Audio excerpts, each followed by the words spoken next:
Alright, so in this chapter we are going to learn about the matrix. Now you guys might be curious, why do this matrix need a whole section of this course?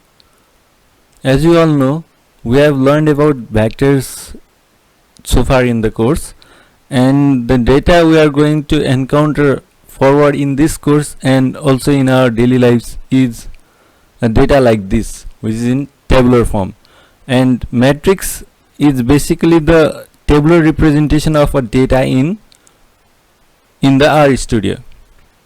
So matrix is a format of representing tabular data in R, but it is not just the only format to represent tabular data, and also matrix is the base for our next section, which will be based on data frames.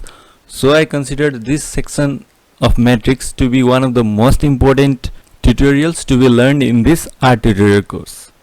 Now so far we have discussed and learned about vectors. I think now you all are quite similar with the term vectors, and on the screen we have a vector of 5 elements. Now this vector has only one direction, that is the horizontal direction. So what happens when we add the vertical direction to it is it forms a matrix. A matrix is tabular representation of data in RStudio. Now let us assume that we want to access the element of 5th column and 4th row of this matrix, which is 11. So how can we access that? Let us say this matrix has got a name, which is A. If it were a vector, then we would use the indexation A bracket 5, but in this case A bracket 5 indexation would represent the 5th column of the matrix A. So instead of representing the last element 11 only, this indexation A bracket 5 will represent this whole column. So we can't use this indexation for indexing the element 11. Now let us go with A bracket 4, because it's obvious, it falls on the 4th row of the matrix A. But again when we index A bracket 4, then it includes all the elements of the 4th row, or it includes all the elements of the 4th column. Either way, we will not be able to index this element which is of 5th column and 4th row. So this indexation A bracket 4 is also of no use to us. So how do we index this element in a matrix? Well, inside a matrix we have to take both the directions for the indexation of an element.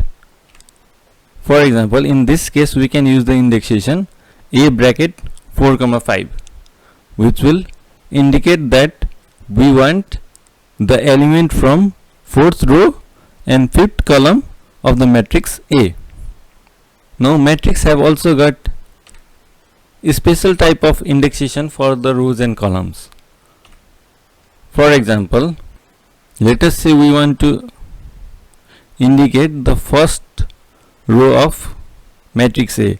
So if we want to index the first row of matrix A, then we have to write A and then bracket 1 comma nothing, and similarly for second row bracket 2 comma nothing, and then 3 comma nothing, and similarly. But if we want to index the columns of matrix A, then we have to write A and then brackets and nothing comma 1, and similarly for column 2 nothing comma 2, and so on. So if we want to index, or if we want to represent the 4th row of matrix A, then in that case what we need to do is we need to write A brackets and 4 comma nothing, and similarly in order to index the 5th column we need to write A and nothing comma 5. Now here's a quick tip. Do you remember how we couldn't use different data types in the same vector? Similarly, we also cannot use different data types inside the same matrix. So if you ever combine character elements and numerical elements inside the same matrix, the numerical elements will be converted into characters. Now that's it for today's tutorial, and I'll be looking forward to see you in the next video.